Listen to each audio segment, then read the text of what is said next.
Hi, this is Bob Schmidt, offering you a glimpse of our March 2019 display here at Fountain Hills Community Center during the 2019 Sunshine Regional in Arizona.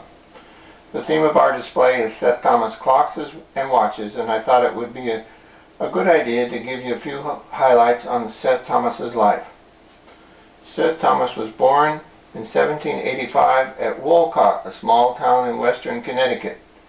At age 14, he was apprenticed to Daniel Tuttle and learned woodworking and joinery. At age 20, having completed his training, he purchased 42 acres in Wolcott, expecting to settle there and raise a family. In 1806, at age 21, he was hired by Eli Terry to assist him in the fulfillment of the Porter contract for 4,000 wooden clock movements. Eli had perfected his movement and his system of interchangeable parts and line assembly. This fact often overlooked by historians who give credit for that to Eli Whitney for his cotton gin. Terry needed additional help with the woodworking to complete the contract and hired both Silas, Hoadley, and Thomas at the same time. The three would work together to finish the 4,000 movements. Having stable employment, Seth took a wife and started a family. His young wife died at the birth of their second child around 1810, and Seth took another wife who produced an additional 7 children. Also in 1810, Eli Terry sold his clock manufacturing business to Thomas and Hoadley as partners for $6,000, and they continued to operate until 1813, when Thomas sold his interest in the business to Hoadley for $2,000. With that money and additional savings, Mr. Thomas purchased both land and clock manufactory from Heman Clark at Plymouth, Connecticut. Seth continued making wooden tall clock movements, for which he was well known, and his work was of good, reliable quality. In 1818, Eli Terry approached Seth Thomas with an offer to make his newly developed shelf clock, the Pillar and Scroll, for which he had received a patent in 1816. Terry was to receive a 50-cent royalty on each scroll design clock produced by Thomas. These early models used a strap-style wooden movement with off-center pendulum, shown here. In 1822, Terry offered Thomas the rights to make his new and improved movement with 5 wheels per train and solid oak plates, but Thomas declined.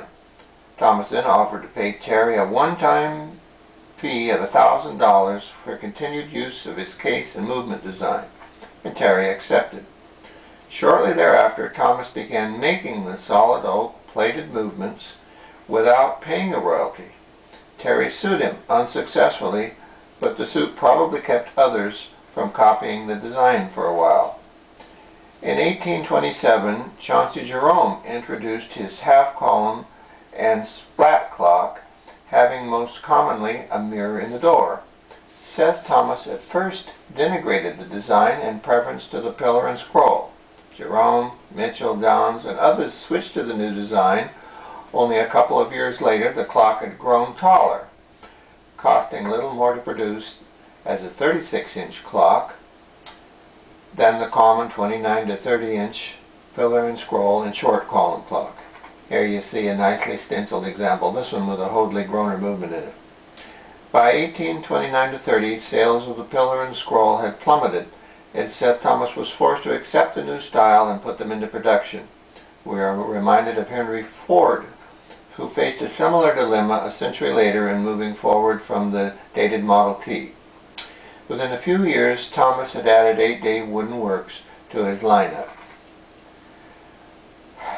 Around 1840, little had changed in Thomas's wooden works clocks, but the cheap one-day brass clock that had been developed by Noble Jerome and introduced to the market by Chauncey Jerome took off.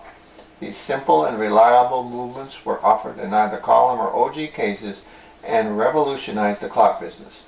After negotiations with Jerome, Thomas sent his movement foreman, Marcus Prince, to the Jerome factory to learn the brass movement business.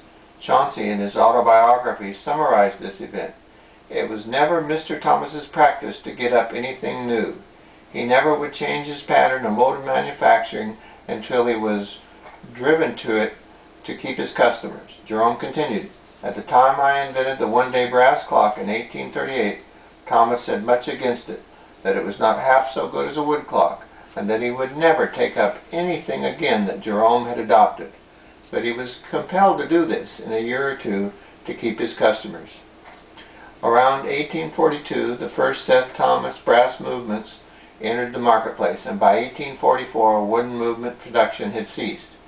Thomas's nephew, Marcus Prince, remained the superintendent of the movement department until about 1870, and saw the development of many reliable brass movement designs, including those patterns acquired from Silas B. Terry.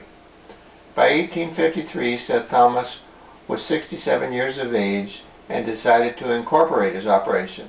Thus, the Seth Thomas Clock Company was formed on May 3, 1853, with $75,000 in capital stock. Thomas became president of his corporation, so its operation changed little, but he was protected from the ravages of probate. Thomas ran the business another 5 years, then on January 11, 1859, the presidency was turned over to his youngest son, Aaron. Seth Thomas died only 11 days later on Friday night, January 28, 1859. Although many friends and business leaders had good words to say about Thomas, perhaps the most enduring is this brief tribute given by Plymouth businessman Joel Blakesley.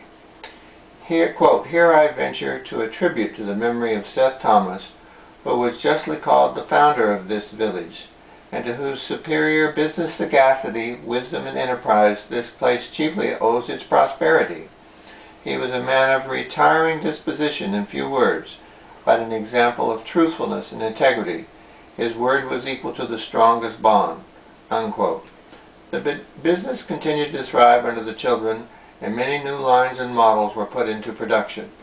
Some of these included regulator clocks for the railroad and watchmaker shops, tower clocks for public buildings, marine clocks for ships, and even watches for the common man.